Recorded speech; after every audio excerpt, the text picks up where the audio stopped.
अस्सलाम वालेकुम, आप देख रहे हैं 39 न्यूज़। नजर डालते हैं आज की न्यूज़ पर।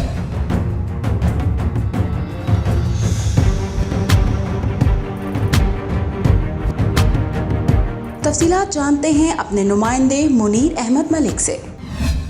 सियालकोट में होने वाले अफसोसनाक वाक़े ने पूरी दुनिया में बसने वाले पाकिस्तानियों को हिलाकर रख दिया है।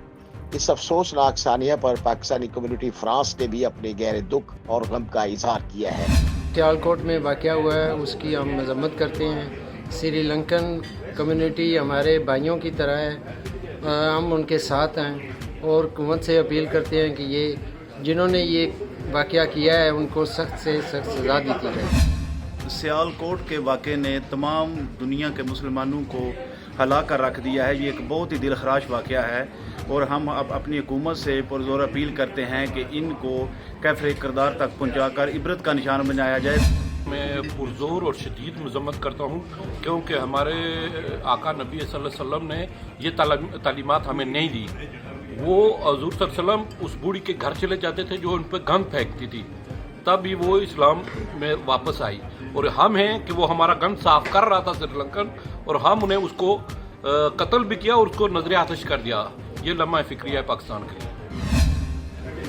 पाकिस्तान में सियालकोट में जो वाक़या हुआ है, एक श्रीलंका को जो बेदर्दी और बेरहमी के साथ उन्होंने कत्ल किया है, वो हमारे लिए पाकिस्तानी कम्यूनिटी जो बाहर दुनिया में ओवरसीज में रहती है और बिलखसूस हम जो ओवरसीज पाकिस्तानी इधर फ्रांस में है, मैं समझता हूँ कि यह एक ऐसा धब्बा है कि इसको धोने में बड़ा ही वक्त लगेगा और ये हमारे लिए शर्मनाक बात हुई है।